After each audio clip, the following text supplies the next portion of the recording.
O sertão amanhecia lento, como se o sol tivesse medo de subir demais naquele pedaço de mundo onde a injustiça já queimava mais que qualquer calor.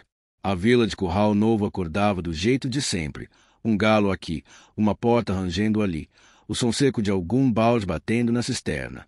Mas naquela manhã havia algo diferente, um silêncio desconfortável, como se o vento estivesse segurando o fôlego para não presenciar o que estava prestes a acontecer.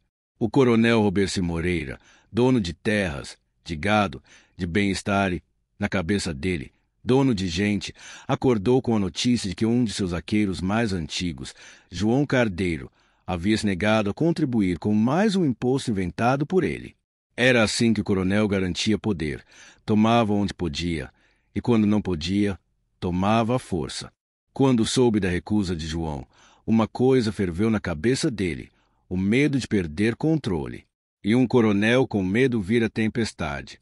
Roberci mandou selar o cavalo, avisou 2 capangas, saiu com passos fortes, como se o chão fosse obrigado a tremer para abrir caminho. A casa de João ficava num recanto humilde, entre 2 pedras grandes e um pé de mandacaru que servia de sombra na hora quente. Lá dentro, João terminava de amarrar o bornal para levar farinha ao sogro mais tarde, enquanto a esposa, Lourdes, ajeitava o pano no cabelo. O som da chegada não foi de bater na porta, foi de arrombar. A madeira estourou como se tivesse implorado para não ser quebrada. Lourdes gritou. João deu um pulo, mas não houve tempo de reação. O coronel entrou primeiro, os olhos faiscando ódio, o bigode tremendo como se cada fio quisesse gritar. Eu soube que você se acha maior do que eu, João Cardeiro, rosnou o coronel, já empurrando o vaqueiro contra a parede. João tentou manter a postura, mas a força era desigual.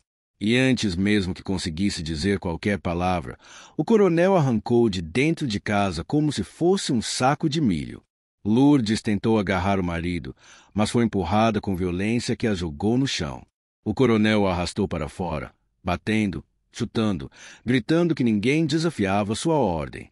Os vizinhos, calados, assistiam, cada um carregando medo e revolta ao mesmo tempo. O sertão já viu muita injustiça, mas aquela tinha gosto de miséria anunciada. João caiu de joelhos, e o coronel, com o punho cerrado, começou o espancamento. 1 golpe, 2, 3. Os capangas observavam, sem interferir, porque ali a lei era a vontade do patrão. O sangue caiu na areia quente, criando manchas que pareciam fumar no calor crescente da manhã. Quando João já mal respirava, o coronel deu o último golpe, forte o suficiente para calar qualquer pedido de misericórdia. O silêncio que seguiu foi pesado demais para ser carregado por uma vila tão pequena. Lourdes correu até o corpo do marido, gritou um lamento que fez até o mandacaru parecer tremer. E o coronel, limpando o punho na própria calça, apenas cuspiu no chão antes de montar no cavalo e voltar para sua casa grande. A morte de João se espalhou como fogo em palha seca, e não demorou para chegar ao ouvido da volante local. O sargento Guedes, homem que acreditava servir à justiça, mas que vivia entre ordens tortas, jurou que faria algo. A volante partiu horas depois, com o coração cheio de raiva, raiva do coronel, raiva da impotência, raiva de saber que peitar um homem de poder no sertão era pedir para não ver o próximo amanhecer. Mas havia alguém que já estava a caminho muito antes deles, Lampião. A notícia correu de boca em boca e um cabo reformado, amigo de João, mandou recado por um menino esperto que sabia andar pela caatinga como quem anda pela sala de casa. O bilhete era curto. Mataram João. Coronel fez. Lourdes está só. Não precisava dizer mais nada. Lampião, ao ler, cerrou os olhos por trás dos óculos redondos. O rosto endureceu. Aquilo mexia. Com ele de um jeito especial. Não porque João fosse de seu bando, mas porque Lampião conhecia a dor de ver alguém ser arrancado de casa. Ele já tinha visto isso demais. Maria Bonita, ao saber, também ficou tomada por ira e mandou preparar a tropa. O bando partiu antes do sol pleno, com o chão rachado levantando poeira vermelha atrás deles. Enquanto isso, a volante seguia viagem, mas terreno era difícil e havia sempre a dúvida. Enfrentar o coronel significava desafiar um sistema inteiro. E, em certos momentos, até a justiça tem medo da justiça dos poderosos. Lourdes, em sua casa, velava o corpo do marido com olhos secos, não porque não houvesse lágrimas, mas porque o sertão tem horas em que chorar parece pecado. E ela não queria mostrar fraqueza para ninguém, nem para os vizinhos, nem para Deus. Mas seu lamento saiu baixo, quase como canto. Quando Lourdes ergueu a cabeça para pegar um pano e cobrir o rosto do marido, viu uma figura se aproximando. Chapéu de couro, cartucheiras cruzadas, passos firmes.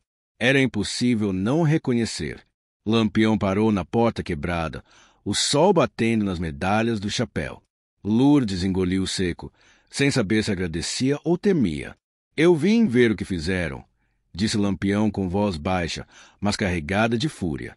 Ele se ajoelhou ao lado do corpo, tocou o chão ainda manchado de sangue e fechou os olhos por um momento.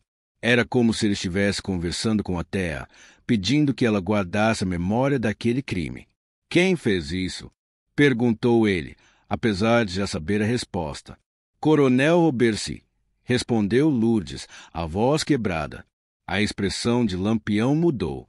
Os músculos do rosto tensionaram de um jeito que nem seus cangaceiros ousavam encarar por muito tempo.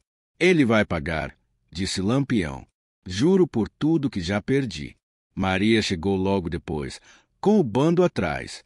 Abraçou Lourdes, cuidou dela como irmão e recolheu detalhes sobre a cena.